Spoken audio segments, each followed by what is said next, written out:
क्रिया योग में कुछ साल पहले मैं और मेरा परिवार दीक्षित हुए। उसके बाद सुपर्ण के घर पे थे तो आंटी ने बताया कि वो भी क्रिया योगी हैं और हम लोग अध्यात्म में बहुत रुचि रखते हैं और उसकी प्रैक्टिस भी करते हैं। तो अचानक से सुदर्शना जी का जब भी साथ मिलता है तो मैं ज़्यादातर अध्यात्म की बातें करता हूँ और क्रिया योग की और ध्यान की, क्योंकि जीवन के कई साल भाग दौड़ और एक खास तरीके की दौड़ धक्का मुक्की में ही गुजर गया। एक लक्ष्य को लेकर के जब गांव से निकले थे उसी का पीछा कर रहे थे और कुछ सूझ नहीं रहा था उसके अलावा।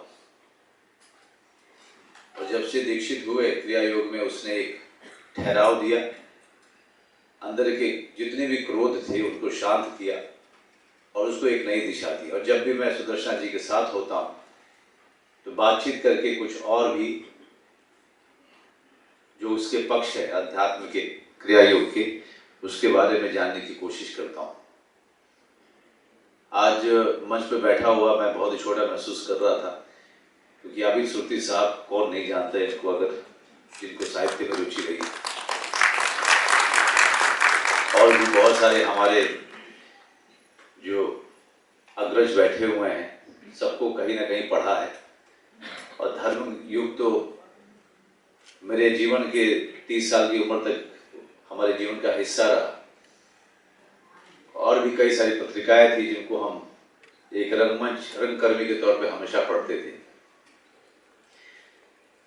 तो मैं ज्यादा कुछ नहीं कहूँगा क्योंकि मैं अभिनेता हूँ और मुझे पढ़ करके उसको आवाज देना अच्छा लगता है और मेरा अपना अनुशासन है। हम लोगों को बोलना उतना अच्छा नहीं लगता ना हम उसमें अच्छे हैं। हमें करना अच्छा लगता है, काम करना, अभिनय करना। राजेंद्र जी नमस्कार।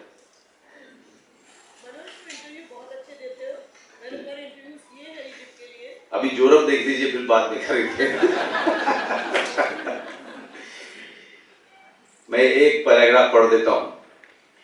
रीना बाथरूम में गुनगुना रही थी, शावर के नीचे उसके भीगे बालों की खुशबू उसे मस्त किए जा रही थी। क्या चीज है शादी भी, अपना आप भी सब नया लगने लगता है। हर रंग हर खुशबू जैसे और चटक और दिलकश हो गई हो और फिजाओं में जैसे हर वक्त संगीत तैर रहा हो। आज तो वैसे भी बहुत खुश थी क्योंकि जय आज उसे टाउन लेके जाने वाला था। यहाँ आकर ही उसे टाउन और सबब का पता चला, वरना हापुड़ में रहते हुए तो ये जादू नगरी सिर्फ मुंबई ही थी जिसके बारे में उसने उपन्यास या कहानियों में पढ़ रखा था, टीवी की तस्वीरों में देखा था या फिर अपनी मौसेरी बहन के मुंह से सुना था। मीनाक्षी उर्फ मीना दीदी शादी के बाद कई साल मुंबई में रही थी और इसके बारे में बहुत कुछ बताया था। यहाँ की लोकल ट्रेन, बसों की भीड़ भाड़, कॉस्मोपॉलिटन नागरिक, बारिश के किस्से और यहाँ के लैंडमार्क। पर अब रीना खुद ये सब देखने को बेताब हो रही थी। जय की सारी छुट्टियां शादी के समय ही खत्म हो गई थी। आने के बाद से जो थोड़ा बहुत वक्त उन्हें शाम को मिलता था उसमें अपनी नई गृहस्थी के लिए छोटे मोटे सामान खरीदने में लग जाता था। इसलिए अब तक रीना ने बोरीवली का स्टेशन जहां वो उतरे थे और मलाड का मार्केट भर ही देखा था। आज जय उसे असली मुंबई की सैर कराने वाला था, सीधे चौपाटी ले जाकर। रीना जैसे सोते से जागी, इतनी देर बाथरूम में लगा देगी तो चौपाटी का सूर्यास्त क्या खाक देख पाएगी। शावर बंद कर वो जल्दी जल्दी बाल सुखाई रही थी कि जय ने दरवाजा पीट दिया। निकल आओ जलपरी, आधे घंटे से वही घुसी हो, चलना नहीं है। जल्दी जल्दी बाल सुखाकर उसने गुलाबी सूट पहना, हल्का मेकअप किया और जय के सामने आई। ठीक लग रही? ठीक। जय के चेहरे पर नए प्यार की खुमारी चढ़ने लगी। उसे बाहों में कसते हुए हल्के से फुसफुसाया, गजब लग रही हो। आज नहीं चले तो? छिटक कर दूर होते हुए रीना ने कहा, हरगिज नहीं, आप तो बस। जय हंसने लगा। चलो चलो, मैं तो बस पूछ रहा था। आओ चाय पी लो, फिर निकलते हैं। धन्यवाद। कितनी कहानियाँ हैं इस 12 कहानियाँ हैं इसमें। सबकी विषय अलग अलग है या फिर नहीं, सब अलग अलग है, इसीलिए कुछ रंग है। जी, जी। रंग अलग इसीलिए है कि हर रंग की कहानी है। और मतलब मतलब महानगर भी है, कस्बा भी है और शहर भी है, तीनों चीज़ें हैं। जहाँ से हम सब गुजरते हुए आए, यहाँ पे पहुँचे हैं। हम लोग सब पहले छोटे शहरों में रहते थे, फिर बड़े शहरों में रहने लगे, अब महानगर में रहते हैं। तो अब 52 साल से तो यही मेरा शहर है और यही मेरा घर है। लेकिन मैं हूँ उत्तर प्रदेश की, मेरठ में पैदा हुई हूँ और बरेली में प्रोफेसर थी, तो वहाँ से यहाँ आई हूँ। तो ज़िंदगी के जो रंग आप देखते हैं, उनमें से कहीं एक सेंटेंस, कोई एक वाक्य, कोई एक व्यक्ति, कोई एक चीज़ आपके दिमाग में रह जाती है। और फिर जब आपका मन में प्रक्रिया आती है लिखने की, तो आप लिखने लगते हैं और वो कहानी बन जाती है। मैडम, क्या क्या पर्पस है इन कहानियों को लोगों के सामने पेश करने का? क्या मकसद रखती हैं? देखिए, कथा का एक ही मकसद होता है, मनोरंजन। मनोरंजन माने आपका मन रंजित होना चाहिए, मन को अच्छी लगनी चाहिए। कथा में कथा तत्व होना बहुत आवश्यक है। अगर पढ़ के आपको मज़ा नहीं आ रहा, आप मेरी कहानी पढ़ के बोर हो रहे हैं, तो मैंने कहानी नहीं लिखी है, फिर उसे पढ़ने लायक नहीं है। अगर आपको पढ़ के अच्छा लग रहा है और आप उसे आगे पढ़ना चाहते हैं, आपने कुछ टुकड़े सुने, अगर सुन के आपके मन में इच्छा जागी कि मैं पढ़ूँ, तो वो कहानी सार्थक है। और अगर नहीं जागी तो वो निरर्थक है। तो मेरा ये मानना है कि सबसे पहले कथा तत्व होना चाहिए, फिर उसके अंदर कोई संदेश या कोई कारण लिखने का होना चाहिए।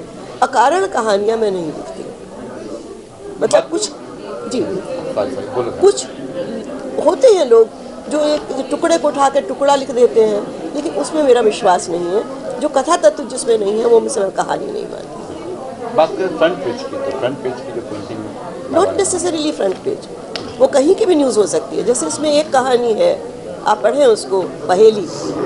एक हॉस्पिटल में मेरी माँ एडमिट थी और वहाँ पर बाजू में एक लड़की एडमिट थी, यंग लड़की थी, 20-22 साल की। और डॉक्टर ने बताया, उसकी मामी उसके पास थी, लड़की पीड़ तकलीफ़ में थी, उसके पैर में ट्रैक्शन था और काफ़ी चोट लगी थी। मामी ने बताया कि इसकी रीढ़ की हड्डी टूट गई है, ये अब कभी चल नहीं पाएगी और ये फ़ोन मांगे तो मत दीजिएगा। तो मैंने कहा क्यों? बोली गुंडे के चक्कर में थी। इससे पूरी कहानी मेरे मन में पकती रही। ये बात है 2003 की और कहानी लिखी गई 2010 में। तो और कुछ एक्चुअली सूर्यबाला जी ने एक सवाल किया था अभी कि कहानी लिख के कोई फाड़ कैसे सकता है। कहानी लिख के फाड़ता है आदमी बहुत मजबूरी में। कहानी में हम लोग कथाकार को ढूंढने लगते हैं। आप प्रेम की कहानियाँ लिखिए तो सोचेंगे आप अपने प्रेम की कहानियाँ लिख रहे हैं। आप पति की दुष्टता की कहानी लिखिए तो सोचेंगे आपका पति दुष्ट है। आप बेटे की बेरुखी कहानी लिखिए तो सोचेंगे आपका बेटा। इसमें एक और कहानी है, रंग बेरंग। वो कहानी बहुत पहले वनिता में छपी थी और उसको पढ़कर हमारे एक पत्रकार मित्र ने पूछा कि क्या सुदर्शना जी के बेटे की शादी हो गई है। मेरा बेटा उस समय BA में पढ़ता था और मेरे बेटे और बहू दोनों बहुत अच्छे हैं, मैं उन्हीं के साथ रहती हूँ। तो लेकिन कहानी में कथाकार को जो ढूंढने का हमारे यहाँ रिवाज है, उसकी वजह से जब मेरा बहुत स्ट्रगल का पीरियड चल रहा था, वो कहानियाँ मेरी नितांत निजी थी, लिखी, फाड़ी, लिखी, वो ना छपी न छपेगी। मैडम, आज के सोशल मीडिया के दौर में युवा पीढ़ी की रुचि कहीं ना कहीं साहित्य से कम होती जा रही है, लिखने पढ़ने पर बहुत कम होती जा रही है। आपको चिंता है इस बात को लेकर? मुझे ऐसा नहीं लगता। यहाँ जो बैठे हुए हैं मुझे काफ़ी सारे युवा नज़र आ रहे हैं। मेरे दोस्त हर उम्र के हैं। मेरे दोस्तों में आबिद सुरती 88 साल के से लेके 23 साल की लड़की भी है जो है आई है अभी। तो मैं दोस्ती के लिए कोई उम्र नहीं होती, साहित्य के लिए भी कोई उम्र नहीं होती। आपको शौक़ होना चाहिए। अगर आप पढ़ना चाहते हैं तो क्यों नहीं। मुझे तो नई पीढ़ी से बहुत आशाएं हैं, वो लिख भी अच्छा रहे हैं, वो पढ़ भी अच्छा रहे हैं। उनकी रुचियों के लायक लिखिए। आप उन्हें हर समय अगर प्रवचन देना चाहेंगे तो वो नहीं पढ़ेंगे। प्रवचन कौन पढ़ना चाहता? हम भी नहीं सुनना चाहते थे। आप याद कीजिए, you are also once young, think about that. आप उन्हें अश्लील साहित्य मत परोसिए, लेकिन अच्छा साहित्य ऐसा दीजिए जिसको पढ़ के उन्हें मज़ा आए, तो क्यों नहीं पढ़ेंगे। मनोज जी थे, मनोज जी है, एक कुछ कहीं इस बारे में कुछ नहीं, यहाँ पे आप कहानियों पे उपन्यास में फिल्में बनती हैं। मतलब मैं इन लोगों के आभार प्रकट करती हूँ कि आए। मनोज के तो मैंने बहुत सारे इंटरव्यूज़ भी किए हैं पहले, मेरे बेटे का दोस्त भी है और आप बब्बल जी के दोस्त हैं। आए हैं, मुझे बहुत अच्छा लगा और इन्होंने तो बहुत नाम कमाया है अभी गदर 2 में, इसीलिए आप ये इंटरव्यू भी कर रहे हैं। इतना अगर भाव आप साहित्यकारों को देंगे ना तो अच्छा साहित्य लिखा जाएगा। आजकल फिल्में बन रही हैं, कहानियां हैं, एक क्या कहना चाहो उसके बारे में? आजकल जो भाई मुझे ये कहना है कि OTT प्लेटफॉर्म से कहानियों का फिर से वापसी हुई है। बहुत सारे लोग अच्छी अच्छी बना रहे हैं। उन शहरों को, उन कस्बों को जिनको पहले नेगलेक्ट किया जाता था, उन सब की तरफ लोगों का ध्यान जा रहा है और उनकी तरफ से बहुत अच्छी अच्छी चीज़ें आ रही हैं सामने। मुझे युवा पीढ़ी से कोई शिकायत नहीं है, वो बहुत कुछ अच्छा कर रहे हैं और बहुत अच्छा कर सकते हैं अगर लोग उनको क्रिटिसाइज करना छोड़ के उनको करने दें, उनका काम करने के लिए। बहुत अच्छा बन रहा है। साथ में OTT पे कई वल्गर चीज़ें भी आ रही हैं, तो उस पे वो तो जिंदगी है। जब नवरस होते हैं ना तो उसमें जुगुप्सा भी होती है। आप उसमें से क्या उठाते हैं आपकी मर्जी है। हंस मोती खा लेता है, कौवा कूड़ा खा लेता है, आपको जो पसंद है ले लीजिए। सबके लिए परोसा जा रहा है मनोरंजन, तो आपको क्या पसंद है। और रहा अश्लील और अश्लील, वो एक बहुत परिभाषित करने की वस्तु है। आप चाहें तो खजुराहो को अश्लील मान सकते हैं, वसंतोत्सव को अश्लील मान सकते हैं। ये कामसूत्र का देश है, वात्स्यायन ने लिखा था, लोग पढ़ते ही थे। और कुछ लोग मूर्तियों के कपड़े पहना रहे हैं तो उनको भी आप क्या कहिएगा। तो ये तो आपकी मेंटेलिटी है, आपका सोच है। आँखों में होती है अश्लीलता, चीज़ों में नहीं होती। अच्छा, यहाँ पे डिमांड थी कि आप फिर बुक लिखेंगे कि और भी चाह रहे कि लोग लिखे और पढ़ना चाह रहे आपको जी तो कुछ प्लान है आगे कुछ और लिखने का? भैया मेरा तो ये भी प्लान नहीं था। ये भी दूसरों का ही प्लान था। अब देखते हैं क्या होता है। मैंने कहा ना कि एहसान मेरे दिल पे तुम्हारा है दोस्तों, ये दिल तुम्हारे प्यार का मारा है दोस्तों। दोस्त कहेंगे तो हो जाएगा। मैंने अभी कहा तो तुम्हें करना है जो करना है, मैं कुछ नहीं करूंगी, मैं आके बैठ जाऊंगी। और मैंने एग्जैक्टली वही किया है। बबल प्रोडक्शन के बारे में क्या कहना चाहेंगे, जो रेखा जी के बारे में, अरविंद जी के बारे में? मैंने वही बोला भी, मैंने जो बोला था अगर आपने सुना हो, कि वो सिर्फ प्रोडक्शन हाउस नहीं है। अरविंद बब्बल एक बहुत प्रख्यात साहित्यकार प्रगल्भ जी के बेटे हैं और उन्होंने बहुत अच्छी सरस्वती चंद्र जैसे धारावाहिक बनाए हैं। वो खुद बहुत अच्छी कहानी लिखते हैं, उनको साहित्य की बहुत अच्छी समझ है। उनके परिवार में अशोक चंद्र जैसे कवि हैं। जो आपको बब्बल जी को सिर्फ प्रोड्यूसर मत समझिए, वो एक बहुत संवेदनशील, बहुत साहित्य से प्रेम करने वाले, रुचि रखने वाले इंसान हैं। तो उन्होंने ये बहुत दिल से ये आयोजन किया है। रेखा जी,